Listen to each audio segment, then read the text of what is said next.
chỉ đấy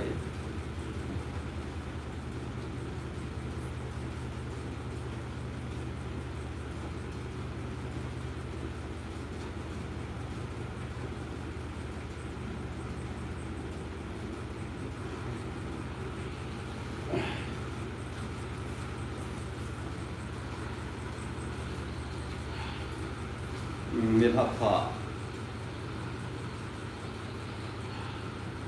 dapat diusulai cha screen tại anh việc đến na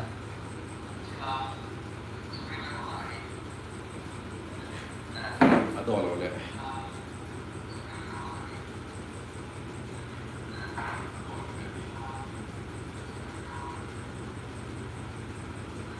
đó tadi tak sering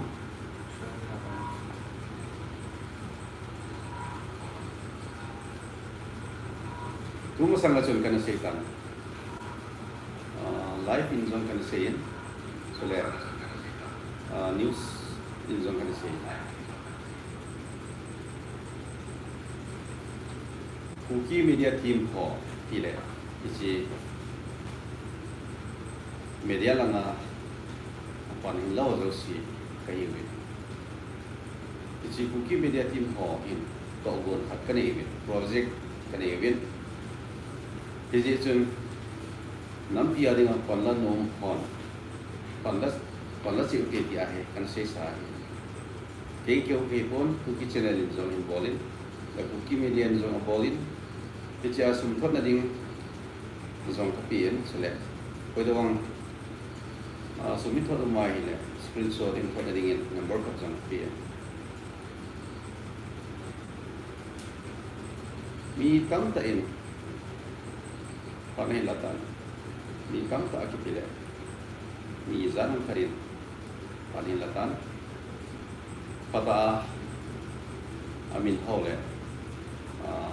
pan lana ho, cita masuk uji ni, ichi that 15 sanaring nak kiboleh, 15 hi, akhir masang, tuni hi that 8 hi, jinglet hai le khatri update in bowling, in Azole, macam ni ko 15 le update di bol dino. Api hole, api zada kim kaya isu pada gue. Tu lagi tu boleh la boleh tamin. Dia hol dam suin zon, Inei ho, Inei hon morain ni kana mana. Abalin langa nunung kaya, karain man kilo. Zanha chun CBI hon infala ramati golam kai kana mana Meilhei gam su so boy hajing bi Meilhei ho panna na ho zo si sele tin so ho chu kichi tein tuni zinka news do tuni ha ding news chun ken seitan news bi ho zo si ne heading ka sani ji chun ne veling se da tang ke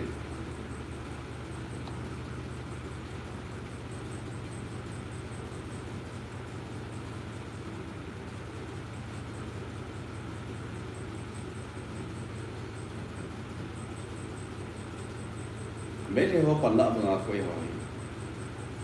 pan Ilah zo lo le economy không một hệ gì Meilhei ho bang su pa cha dong me ti ding ham ai lo le hil khat bo lo chu mun chu te na bo lo bin Meilhei ho hi pata well organized ki bola protest bol jong ikol more bahin Meilhei ho chat lo more violence ai jing Meilhei ho thil bol koi na lam kaya koi ni pi bola sule more bin vi pi ho na su khil ho sia koi pen so mat ding ham ti jong lo hil so ma he Meilhei ho ni pin na bol mun khara zangha bang achen Meilhei terrorist kanan ki pa ki mat achun vel la hon ki pin na bol win protest bol win abana bani na chal win da khen win lam le na pot da win mun jining ki pin na bol jing hi cha chu ong do ta win ki pin te yu te ti jong de se lo social media la post se na post win ita ko ki so um ka ki pan da win ti so jing organization kharin organizer bol zong koi ma chan phata ta bang to gun sim diu he tiu ti tiu naw zong ko a pe ta tin so hi ji so na pe ta chun an don bu jeng bi me theo pan la ni hi chan ge chu yin ai ho wang so more action a jinga chun that 6 ni ha la nga ki man so that 7 ni ko chun ki pin na no bol shut down soon ilan som ni chun shut down an phan be that 8 that 7 ni ko chun that 5 ni tha ki man hin that 6 ni ko chun ki on na win that 7 chan shut down an bol langa song bi dang kai monum phai ki man pa bang so langa he protest bol zong no ki pin na bol zong no ki mat so hi ji KWI chairman uni ko chun nim sin zong ni sei ta as in ha sei be dan KWI chairman in ji chu chung chang a chun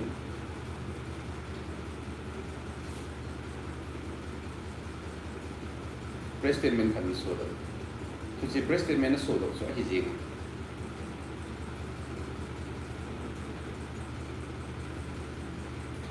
ipan la na ho ki gel kan lo le ki dip dep se wa hele mi no si chan chan ding ngam le nam a ding pan la khat ong ki wat ting le don lo dai lo bai ko yo ki het mo sa wa le ko ham ngam le nam a ding pan la lo ni ti jong ki ya lo ngai ti ho jong hi kha pha do Meilhei ho gam del jong ki lo ai là phần lạ nào cái việc tồn tại mấy theo xây buồn xe chụp hình luôn ai là phần lạ nào cái xây ai khó thì làm để hiểu việc pin đi hiểu ai là làm nên năm nay phần lạ khó cái mặt tiền rồi này cũng ngầm rồi cái gì cái man khan để tia cái việc buồn xe lại mà tháo gì không một cái gì coi bốn sao ini team một mấy pi rồi team một lắm cái họ rồi team một team sáng đình đi về, cho nên tu lại hi tu phalo vậy, khi mặt na drama hi các bạn sao là lại đi nữa, ấy bây giờ này hết tiếng vào cái đấy còn sống là lại, cái này cái gì nữa, past experience cái gì này, im phala cái tổ lại, ấy số phiếu, bằng là họ chơi này có số thật, mình chết không xảy ra, mi họ lên cái gì mi ka ho lo vir hi ain sa pan zo in thong pa su ka he khai ti lo mi san ge asu mi ki ben an sing thei da e ho di gal nei te hi om dan chu pe sa nen mi en e hong ho hen la dun pu ten hoi lai ham ti le chi ko ya ko pi jing ho hi di lo be tu ma sala hu ho lo chi to mi ham be da ngai ai thei cha ne hen ka he pui ti u le có biển riêng rồi, cái mục tiêu nó tên họ chừng, cái contact number anh ấy họ luôn tiền, anh ấy cái mục tiêu biển, ấy họ ấy những cái có mục tiêu khác cái điều đồng xuống, ngay có cái support, cái thằng bằng mà chạy lâu vắng xuống, nó cái hình có mục là support, ấy hiện lại thì cảm thấy nó mà đi cái mang xe họ, ấy mục tiêu có bị phải gì, ôm nát cái sấy đó, cho anh bỏ ra thì liệu ấy lấy rồi cái xe là một ngày do cái gì bằng anh họ bằng chân anh sợ qua mình nó họ xong đấy cái hết bụi hết rồi chúng ta bằng mindset chơi hàng cái này ngày càng多chứ suy này lâu ai là bằng sự mà sai lắm cho nên muốn nông phải nhưng mà là chỉ họ làm sự ấy bảo phòng em thì giá làm thật là được không à mà cho cái team một cái trận này rồi như vậy thì lúc đó chỉ cần xây anh là tổ là khai thác gì trong họ làm sự cao xuống gì để đi thì xong lẽ thì ta bằng năm mươi số họ năm level chẳng gì đi thì họ thì quên sáu điều đã ghé lúc thì cái gì nó mới tu lại gì làm cái nó tài rồi thì nếu khát vàng suy kỳ biển khát định đàn nên không muốn thì gì hiện chính thế tên hình của mong sự đi thuốc bôi mỏ tắm tại xây đến khăn nộp này là xây thế nên xây thế lộ tâm tội gì chứ cũng tâm tạo rồi xây đang comment có việc anh bèo đi đi tháp phá hình bộ lo dấu xin nó họ dùng nó cho đi tháp phá hình bộ đến chú lệ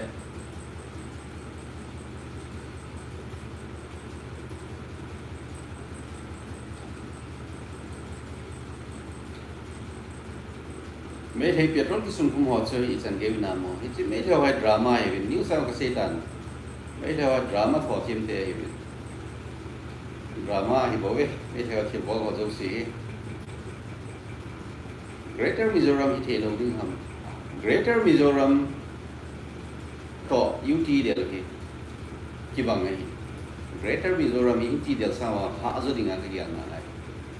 state sa khat Sukia state omsa khana bia sa ling ti sin no ma hi lo hi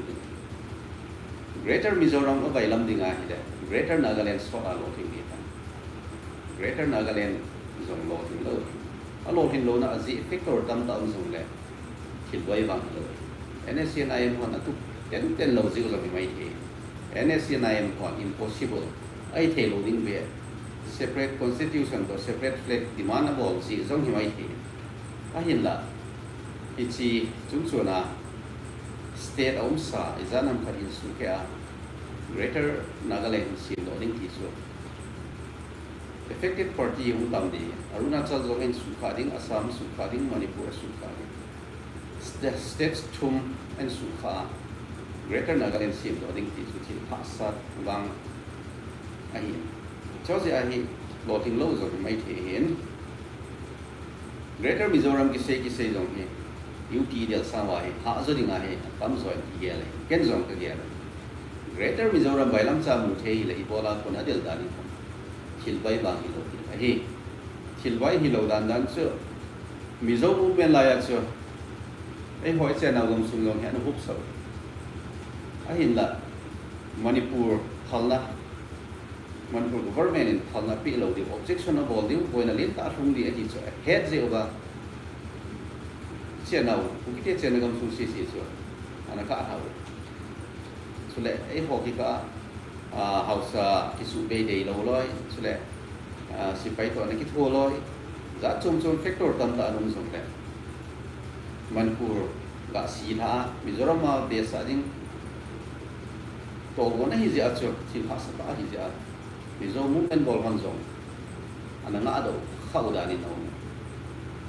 Mizoram in movement bol alo hin loi chel na hi factor tam tam PGNM thile Assam no ya nam hiwin Lusai Hill district a kitin Assam government boi pidinga ningno be dana an gelo dani no aji su thing thang ngam sunga hi Assami so thing thang ngam sunga chia posting a chiwa na da to dinga state kana na chu interstate and transferable heading government service for itya aga boi pidinga thing thang ngam imacha natural resources so un be se lo so bang thing thang ngam boi pi bi sang wa chu demand ki bol ano pi usu sama dinga chu du khat dani no Mizoram in statehood demand bol layo hin gama de layo hin Lusai Hills an kitin chu chi phalai chu na sam zo bi capital to a Shillong a kanun na lai Shillong no ya lai wa Mizo kwan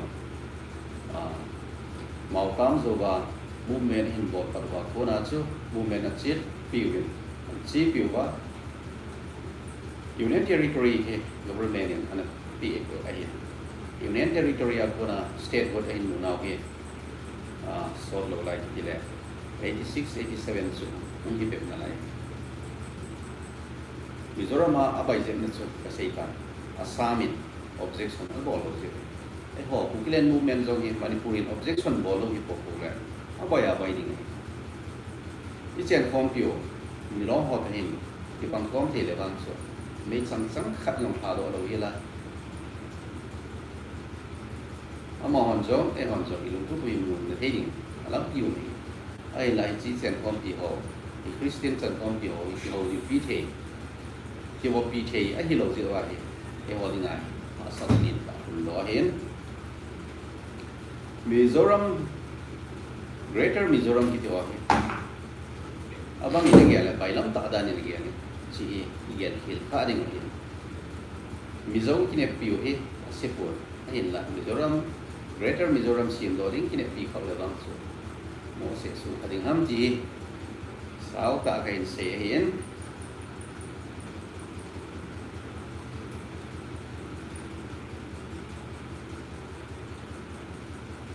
tau thang LK sarpa kukilam kaya memorandum resident process a kukizau si ki sai diwi kai ESO ho SA ki do ta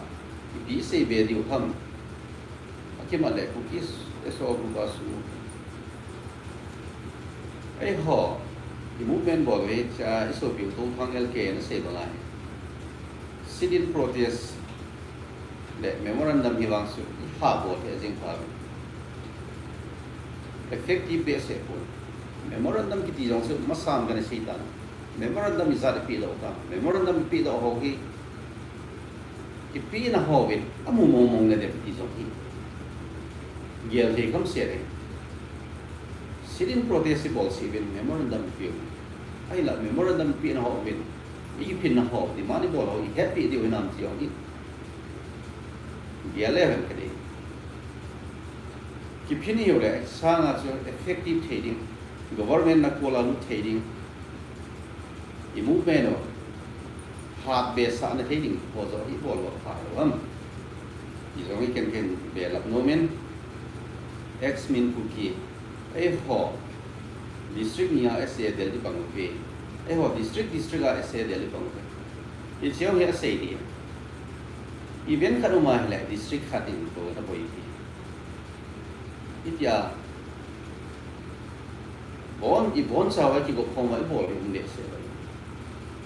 zan him basala more a ki pinna ki bol zon so more a go no bol win district da wa ti be ni mu ni hezo he ko NIA ho Anand Kumar thara mo a isu people ahin ma su more ho bo win objection bol win ki pinna bol win protest rally bol win adam ha ki phalo langa songpi gamkai monom phaya ki man so pipao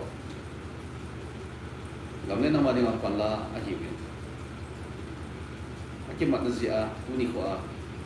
kuki women union for women union human rights one president menen so da ba condemnation so ki chai yeng aba rahin ipito odum hamjong the ko se so dang honjong ki becha na mo kuki zo council itio ho kukite adinga political demand bolna wa spearhead bolna sim do ho kipe no moment more issue jong ima sei po win tu lai mono pa issue jong ima sei po ole kukizo council ho hin ito dong issue ho hi sei lu ham se po kukin pin jong sei po kukin bi unifiers one wa so president ka so do ka web che sei ito bang ki avela kitla ki mo bet lo di LD di ki kukin pin zong hi the fair so ngan sila pi uzong itay ding hi ahin la press statement ki so do a hi ti ki la hi ti ding ya press statement a memorandum a ki chai dan ding dan in hom do exona podo te ka ti ahi di pro ahin la demand nei hi win demand bol si pi bol effective dem ikipin na hobin e het video game ana kulu bin ung dem ti zo ai gel kholeo kan kading ham ti kadidan kan se yen x min kuki media ho pan hala kuki media ho ke se tan cha screen ta to go na kini yen ni chi to go ni ipito go na ham ya poison tam ta on togon se masalawa iti pan kila ni ham ya poison race bolong tam ta ole ipia hidem tia enom tin ten jong tam ta emu salo ke lo aji su til khat sei lo lo ko I a hele henom di se koi mo pun Ilah kini naik kok masanga mo selo selo IPSC ka kibol ni hilo jong da il khatso in sung to bon jing jong mo selo lo wa chu nam thua to go neo sa sa Ilai pi bo ni ji asu ki selo selo ichi ane tim da ne moment Panila ko mo ngai khat se ngan se wai le bang in sa elo tin di kota san pun di bon cha wai ki thu ko mo ngai pan kom hat na hi di su mi lovin bon sa win pan la kha le wen mo mi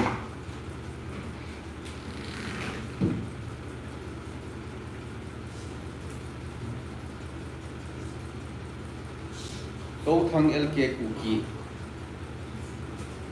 to thang LK na se chu Jadi ama individual level lah seham elo le, to thang level lah seham, bang kepur, komen handball he, ane beliau hen. Buki aku na kapot do buat diu kai, to thang ho, luniau tu. Komen handball na adang ho jong kan musi. Buki piham buki nuisi na ta le, buki against team ta itu asisi ama. Hilouham ama amin kilo tim anin penuin ama hi uki aku na pot le khoi la ya Hilouham ske pon ai la si mi khat comment sia pung dia oi mo i chan diu jong su kadi pon mi khat bo khel sia mi tam ta chunga sei kheli ni ka diu jong ki reng wi tin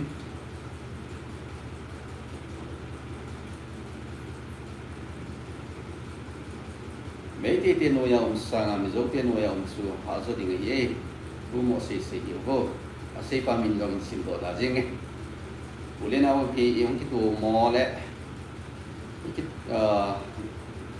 na sa zo zi ye ta dang nam dang to hi le bon a ki ngai kam the ki ha tim to na om the ule na un sen ko ma ki na kha le wang so a te pi ding de hi la ye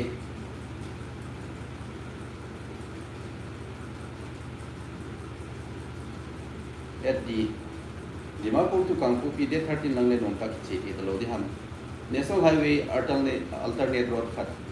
mundang ho kwa ke ding khat so sim do ta bin highway gari ko in mun chim na landslide na mun ho cha pel la mundang ki ho pa do ta danin aki sein di Mapur lang pi bang so boilo ka le lo me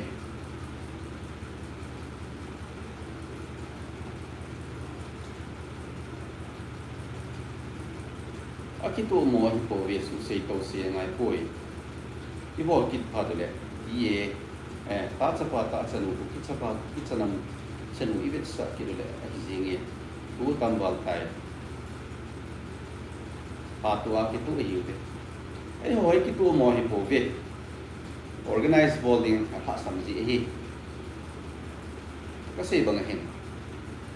organized bowling zo ngai poi Kita bang isu ho ai organized ball pen sung ki mani vetsa na Meilhei ho bang so tu sung hi chan ge ya til su bang amu ko en zong organized ball poi ko min zong ball poi FOC su ko zong ball poi mera bai bin zong ball poi mi pi ki phiroi te tin alam kai pu ke ai la asem kanan ki mat achon abel a hon ki phinain ball win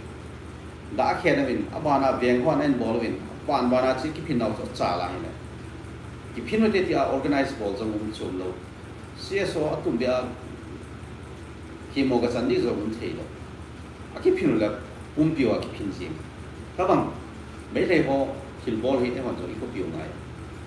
ke so ngan si potin Kukin pi ngan si potin IDLF chule ko tu ho hem STCN chule Kukin pi ting no bal Kukin pi chadin chula dang dang ho ingan si wa le a ki ngan si pen so kunung le gambai ko hen sungwa bul sumin su ki dio isi asu sia so zangan silo in ka bang kil sum le abula ka se bang chan mulong pai ko mi ho bang su eo hen lang peng hen lang ami mat pau su do te di go hen avela ho zo eo hen lang peng hen lang ki sko men lang mi ti mô bôi lên xì là coi pen chút cái mandi ham mô cái tiếng là mi pi coi pen cái mandi amat dium lo mi pi sang sang cái cột tiếng lệ mi pi sang khát chu ngà hồi lại à chút quần ít cái case cái bol ha accuse mi sang khát zen cái sim thế lo in case mò nó coi pen chút thì mò san đi mô cái tiếng lệ mi pi chu ngà cái action cái là cái gì government is on action la gì hello Ilah mi Meilhei ho ki pin na chu koi chum pe na to action la di government action la na ni pe na nei lo di zanga Meilhei ho ki pin mi amun pin mi ai la koi pen thi mo chan di ham government thi mo chan di pe no CSO organize bo jam CSO han ki pin tau tiang kun do chi jam social media la mi hin ko le ho cha mat ho le pinga din si tai lo sa mat yum lo hi aji chu ka se bona chun kanan chena vela mi ho ki khomwa da khetwa euwa kanan sem kanan chu do te ring go ba na hon bol he ti asa bol le zam pha chu Meilhei kam sunga protest na sata an che tha tamang policy chu bol na government ga ki mai tu piu te hello government ga deu te ka ti bol democracy kam sunga che mi pi thane na kam sunga a hin la amat pau chu thi mo poi a thiet mo na poi mi tham hi ja I gerwa hu do ding gerwa hen mi pi on ti su kan la na tu ni kwa nen sa pa ki mat na ki be cha no mai le ji ni ko le nan na mor jong hung thum the hi yong yal do ai je chung a tun ma sang si ni ma bo pu nge ti la bang si wai ge kha de chu chi mindset chu pai thau ichi nat nahi tu a ichu wang thung nat nahi su dam di go wa hele mi pi I kha pha zang ha Meilhei ho pan la banga chu pan la pha kai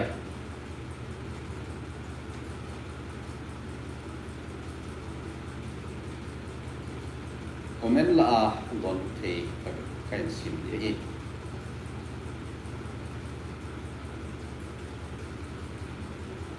ale sir ho mi amat ho hi press release se na ki chai win iti mo hi Hitam gala pada press release so do wang so na sa mo Hitam Guinness Book of World Record hi ina di utai ka seitan PR result so do tin press statement result so do jong lehan iki pin ho in thula ai nei pi la ho le ha so pon de ai là bộ đồ sang cái bộ để ye thì bây giờ ông dùng lấy đúng rồi gì bộ về press statement về anh sửa đâu này đúng rồi đam dẹp bên ấy họ về đúng rồi đam dùng lại phải thôi mấy hay MLA MP hỏi ami pite nung ho lon mi khát cái mặt dùng lại ama ho area killing levin pana lao bên Kukiten athi cái man kam ta ông tan itia ấy họ MLA họ thì bây ông hiểu vâng MLA hon tinga question liệt lại giám sát thiên số dòng xe leo hen MP Rajya Sabha MP lấy simba sana zawa asin aman ho hing asin aga sei DGP dòng thaki ho pi ding a hi United Home Minister dòng Selvin head Selvin ichi na matwa hi le manpur gam sunga boina sang ka thong ding hi ji chun Halloween chaile ka thon pi MLA khat zo nei man tawin hi chan ge chu lam kai kha chu sacrifice abo le mi na gam le na ma ding ai chan ge ya ki pi do ham MP a hi na ba na Meilhei dia ding a leng pa thanei lo ge zo le amin mai zo le leng pa nei nei ten hi chan ge ya chu agam le ami pi ding ke kho na zala panala zanoi ang kalsunga MLA khatto security home force home sang changya chu holim dang ani tuni jong chun nim so sevin in sekitlen MLA mi som ni langa BJP NPP le party danga kona Meilhei MLA mi som ni langa achievement one or ki mukiven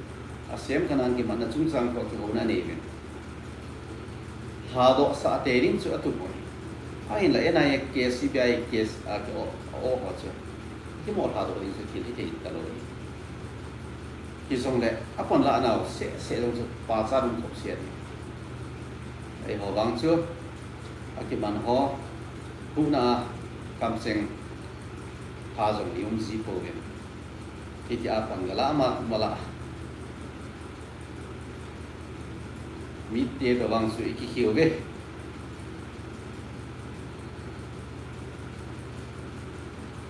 thằng Mỹ liên mà tiền sự kỹ thuật đồ này lâu thầm cái này còn mặt họ cái kỹ thuật đồ tiếng kỹ thuật số họ thôi buồn gian nhà cái món quà engine thằng neo kịp gen chưa có đã din sau viên tin riman lao viên tin CBI custody adingin ni ra nam phát adingin riman thu một viên tin có din CBI custody adingin ni ra nam phát tiêu viên tin CBI custody amsungin investigation ni tin dongon tin ilum dan ho case sung sang thu ho dong tin aban le ani kung ki chai ting le ko henga petition picker tin judicial custody am ni thum tin judicial custody atum ting lawang se remand bail bol tin ni nga ko henga petition se ru thein ahina bail in court zong le a case investigation akum ki chaya azo le Oda case on ki lula charge sheet file ki bola SARS frame ki bola oda statement ho witness ho statement ho so sim ki cha la chain ke ya final hearing ho min ki orin sentence hearing in nei tik ta le chun case on ki chai bo din ti cho so si ki chai ni nga skum som at least skum som so lu te te nga ye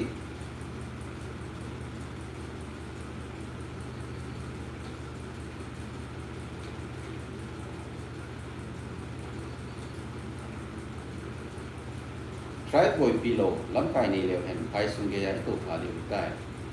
iso piu nào tim sinh sinh xây nó này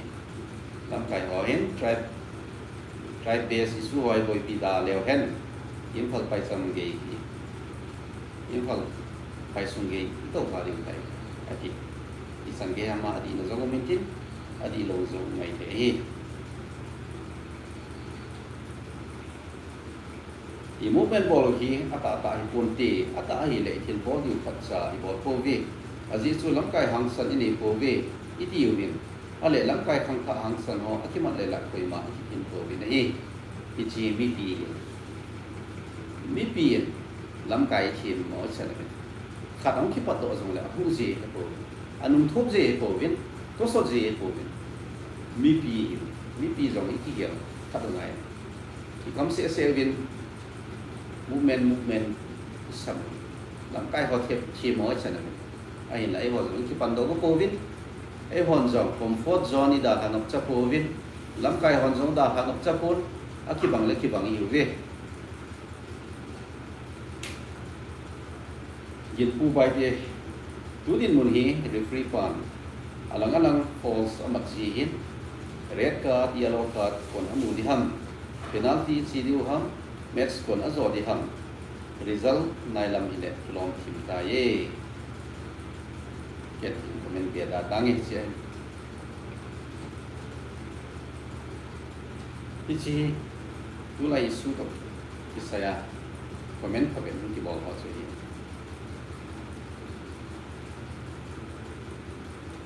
thì tôi hồi đạo mình vàng xe đồng ít chút tôi về ít thì là bốn sao vào chứ ino ấy vàng ít chút tôi định cắt sao thì ngập sắc ít hạ sắc cái đi mua mong sự thì ngập sao đâu chỉ hạ sắm nào thì gal cái bắt thì lại xem cái này xây gì ấy thì cho nên cái việc người ti phone call xin giống gale tu thu ho sei dau tin sule I phone ho vin jong dale molin phalo ho lim la ho sule tin phalo ki bona ho video clip ho koi po te in kana thang sabji nge atam zoi mi me doi gal kini ai ki u di han ko ni pi lo jam tu ya gu olo la hin ne ota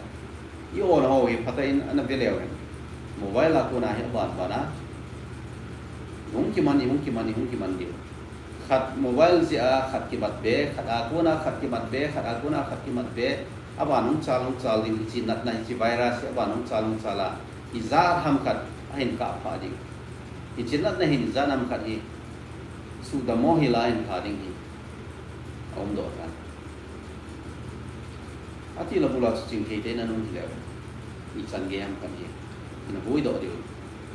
mun khát thil so jong chen mobile dei ji viên ô lồng đi khát ô chúng ta na tông đi ngay chia hay là ibola cho mobile cái xoay hết cái ham in nó độ đi bộ focus gì cái hồ mặt nó đi ngà xoay đi ngà lòng hỏi xoay lại gì mobile cái bộ khel là ngay pun mobile cái gì khác sao gì vậy gam lấy xịt tắm tạ rồi nó cả phải thì rồi đi hết sao thì gì hết dami nghe tiêu lệ mobile ngay lúc nào rồi cũng phải thầu ngay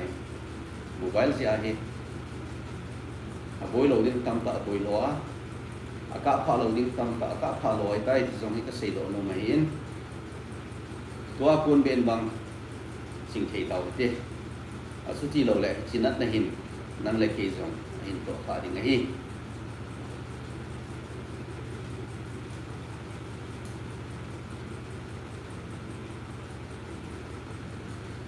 ipi ti le kila do the ding ham the pa aki man ho hi lam tium te dem mi pi movement bola la do the ham or sa mu leo ken dunia ki man ho hi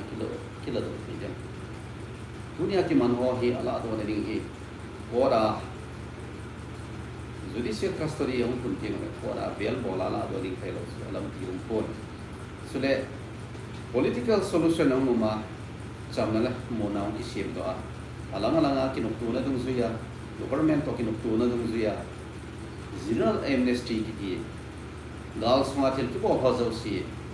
til pha bol til se bol til ho zo si akiman ho zo si zo si dal sma ke sum ho zo si ngai dam din su be ding ang ki ti yellow le bang so kes nei ding tam ta lang ni ngai en dal ki chai zong le bol khilna ni government rather ana o ho bang su olo la yang people din lai ding hi ni zong hi sei no min chule gale to sunga pata panana la ho gale to sunga ali mehin chule social media la active ani hi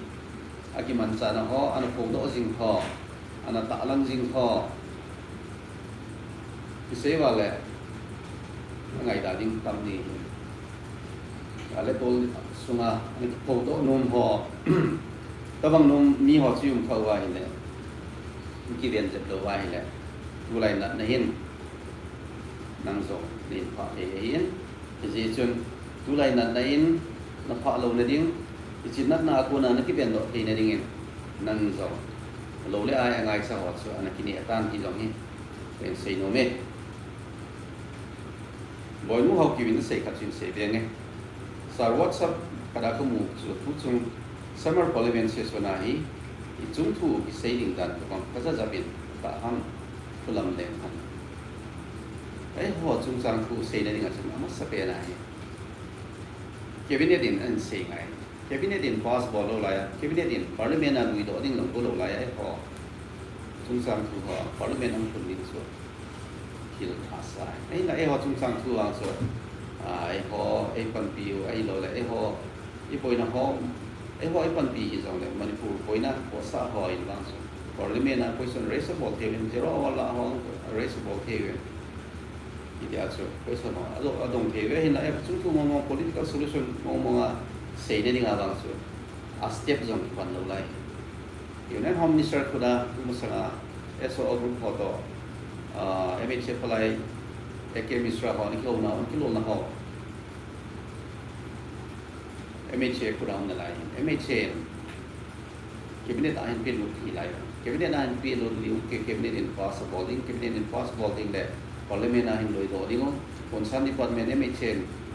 home ministry parliament ahin loi do ding lower house mungkin loi do in lower house basketball side ding le upper house in loi do kin pass ki ball side ding le president consent in president in consent in meeting le nok nen meeting le chu ek ni be ni le lang su sa na lai en e o en kal khat jong song lai ko ve ki ti le ki sei bal je ni kal khat i song bu pan pan ve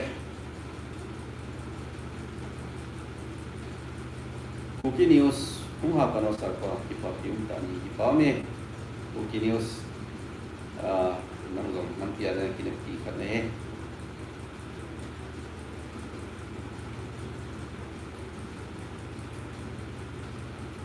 news si ki bol ni swat tim ta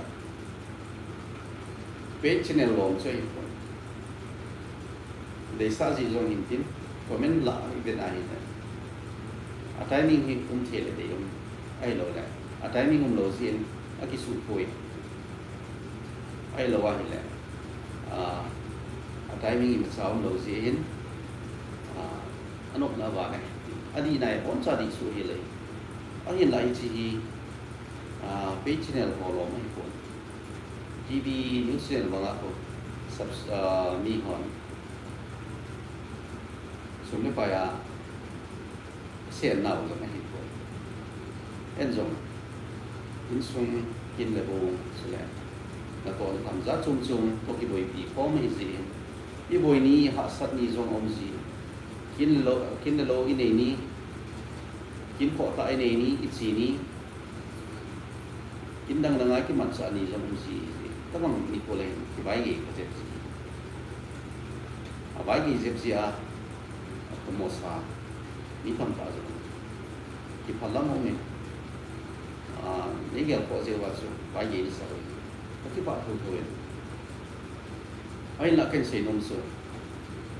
alo thelo kin hwa ki chi ji a hi ki ye ka ji en ken zo phat cha ha bo ding hing ka tu tin te nei ka zo sa na ye bang so a phat hi maintain bol te bol gut ham ni ti ken zo ka tu ka en jingka lang hi thang pi en jingka di dan ku aku na so di pala ku hung hi deu sin di halang hi ani ha ni dan gate aku na ko la i hoi ku deu en ai la ka se ba nga sun kin le bung Inei ni ko le som bang le som ma khai ko in kai na upload chi i chanin boy zong le in phong kun ting le ka ki pa da ka bo tho tho e na tong zong le giving ka ting chol zong le cái xin thiên sai sai cái phần nào nhưng sẽ có bộ thuộc rồi nhưng sẽ ốp lâu như có tụt tin tiền phải giết cái thiên bố thật chưa ngã lên miêu này gì á ấy ngã lên họ đinh gel ra là cái thiên bố đi dòng tê tê đinh thì có tụt cái nhưng bộ dòng thì mỗi thui buồn solo min solo lên ngà nhưng mình phụ dòng lại lâu chơi đâu á cái khó biết sẽ gì cho bạn thì xuân giống gì ngày cái gì nắm khi ngày luôn là nắm khi ading cái là lại phần là nào thì lên cái nắm sản phẩm thì họ bình thường này hết tiền lắm nắm cái điều rồi sẽ này hết tiền lắm nhiều tiền thì cái tiền nông ngày hen riêng có eso talk sum đi lâu hôm sau quay chân đi na riêng có talk sum đi ngày New Delhi MHA to eso ko eso agreement chung jang to talk san ni Hilouham news ane ve mai tin chi lewin kan say Hilouham news cha Hilouham news ane ve mai te có rất nhiều quy tế PET tam bắt tiếp chết riêng cái People's Movement zong ít chân phải ka People's Movement hình thành sa bisu di pau có rất nhiều quy tế hi FIR ki bul kumen mặt ding ha phara hin Amazon som khat hi umang ko da hi so people ong chip le People's Movement zong ko wa ki veng ha bang ji anu zui hon zong aban azom po be mi pin zong aban zong po be People's Movement is chip mang del jing ni kai har ne hing mate ki pa pinong si e to bang new sian lam life is on le na pan la si sir ki pa me so bi har ne hing mate Follet in say Singing Suspension of Operation SO Hon Amo Hodibo, Kibo Piva, SO Extendibo, Abo Pidan, Vin Kagelde, Manpuram SO Hori, Sota Agama Ding, Zalengam in Delova, to our opportunity Hoika, Paso Dante, Comendange, Asim, a comment between Sanchen Munsa Mayte. Ibola Kuki Chung to cabinet in the say Hilouham, Namda Hosung to cabinet in the same hall in Tiham. Cabinet in the Chung to say as a pressure and I. Kilkadi to my head, it will not dare to convince him. I was to say, come a sallow lies it was a Chung to a man, a sailor life. Cabinet in the Chung to say, come so a sallow lies a sail away. Is that we get take it to Wangin, Igam Delo Imudiuka Amu Imudiuka, Kakasan take a boy, Zadan Timson, Tilbolto, Ehotin Bolti on Momo, it is Ozambu King, Isopinovian say him. Ikuheda no Tilbolo, Imumen Bolo, Ilanso, Poimasa, Apasan on the boy. Jason Lampaiho, Yelpau, the Mipizam, Yelpau de, Movement Ball, Ihingan. Ho be kita saniti. Zadan namdang ho chale government in eta sani zong le. Ho be kita saniti. Tua public voice, public sentiment hi den ai. Ho zong kita san ko be.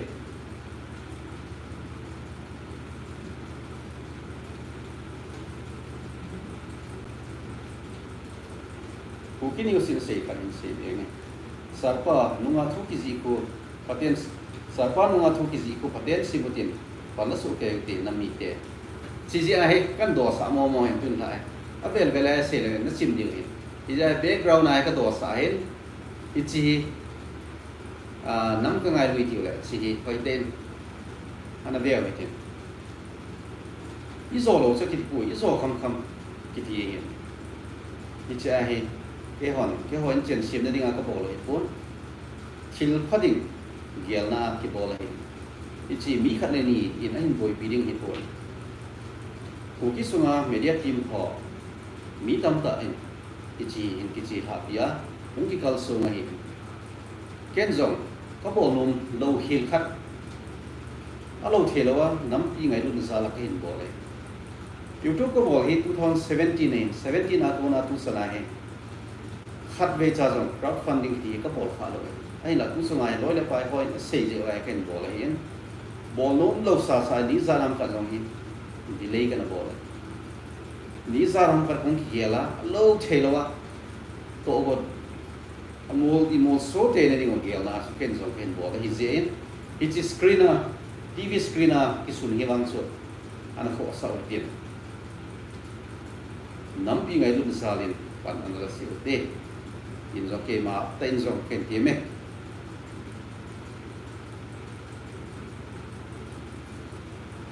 Southern Hills demand iboloto ihumpa adiu I kaging mo ko web azitu SO hon amaron khat sevin KZC hon achum WKZIC hon achum ikit Southern Hills demand ng school bizari bolwa izali na tiwam asu sa ulaway na nga ba Southern Hills demand in ball ba demanding nga anong sangwa ibubiin Kangkupi district ya declaring bol. Ito cuna tiya kan cia so pipaw. Kukulin kung sai so pipaw mini. So ci sadar is di mani bol to tu sung di mani bol kilo timan sai.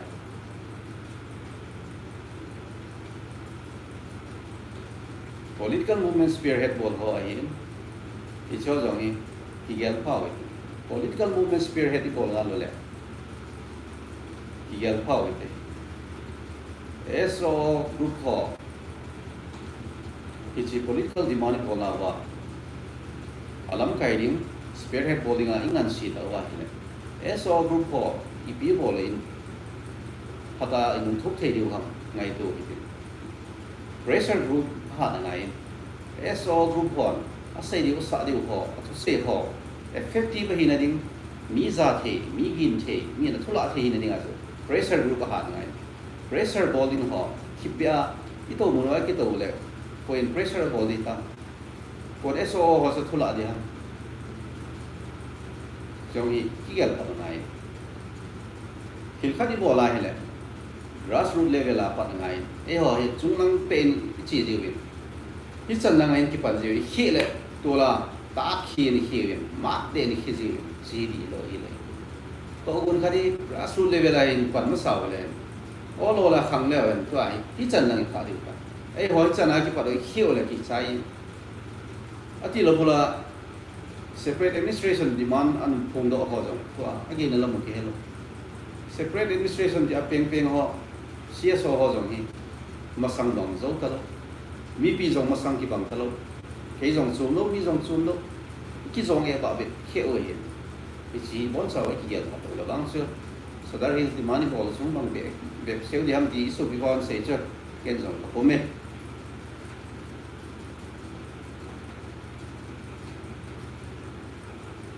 ít giờ cái xe cái thì họ sẽ kỹ thuật coi mà là thứ gì ta ấy làm cái dấu đầu ấy làm cái dấu đầu thì các cái gì tiền lệ vào giám là chuẩn cái gì lệ cái gì ít giờ ông sang biết nông tiền cái sản xuất thu xây rồi lệ ít gì số bị phá lệ thu xây ama đúng gel bộ ấy bụi qua ama thu xây bị bị tâm gió để đan ngày đan khát không khi đó chim tan mi pi tam rồi mu men hi lo thing loading thô thô hi le ki cham zo tàu te tia ai n gel ha ni ko yo hi nai sai dan je lam kai ho ki gel phau ti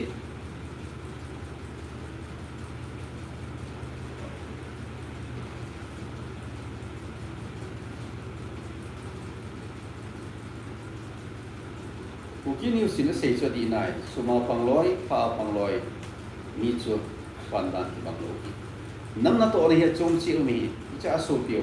zo zam lu keng se ti ichi nam na I to na wa hi pan la dei chom chom di mong hi Indian nationalist movement an chi pi la yon sen INA ho him le thal panin pan lao win Indian National Congress ho non violence panin him le thal pan lo thagum solo win pan lao iti aso kitho khomwa panan la azalwa India samthana chichunai e wanjong frontline na umpo in jong panati chama panala ding anunga thu honjong panala ding nele changai to pi honjong panala ding media la a sei pongle honjong pan kila ding aning ani ngai panela ngai akal sule ho ai lawai le nam gamle nama dengan panla ho nele cha sim pi ho jong su gamle nama dengan panla hiu e media kim ho ke ho jong hi nam isu ho ber ma ho ki ka thu ho su za dang nam dang ho ki ka thu ho sei phung le sam phung le mi pi ho ai zo thau le ho zo sio gamle nama den na tong ka hiu e ji sion I bon cha win gamle nama den na tong hiu win ki to so do itin to a ki sei bang chon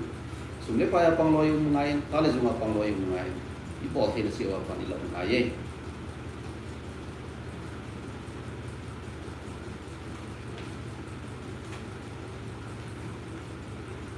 mang cái cục hậu kiểu phát triển bồi nó này bồi tàu này phát được tiền đi khát lại phát triển ấy hoặc phần cố định kiểu nan chứ ấy cái tàu nó giống chưa quản lý là điều gì tàu nó phần là rồi phần là giống điều ngon gì phát triển thì giá cái bồi thì cái tàu nào có thể đến sàn thì nên là sẽ muốn ta tổng lôi giống như này thì lúc trước phát một số này là tổng lôi là tàu nó sẽ kinh được ngàn xíu là bằng sĩ lọt trên đầu tiêu ấy và thì nên nó có thể chẳng có lúc bên áp quan cái này tôi đang nghe thì ấy hỏi tàu nó mang lôi giống như thế không muốn ta lọt thì nên là còn là giống như này tắm tại xây tàu bên thứ hai chẳng gì sợ tiền kasi nung pipian so kanunga screen na kita ahi kanunga screen na kita ahi gel ko itin nangin zom gamne na madinga pandan nung lihila ichi in gel ko inlang ibon sa in gel ko itin kitu ko itin ong lai ho sudi mo itin awa lai ho sudi o itin panna ko su itin สุเลตุไลนะฮอตุไลไวรัสเลงเลฮอฮิเอฮอที่มัดสาปูดินที่ชัวกูนะหินออนโทเตนนี่หินที่สินสาวดิแล้วบนสาวินดำตาวินมังค่า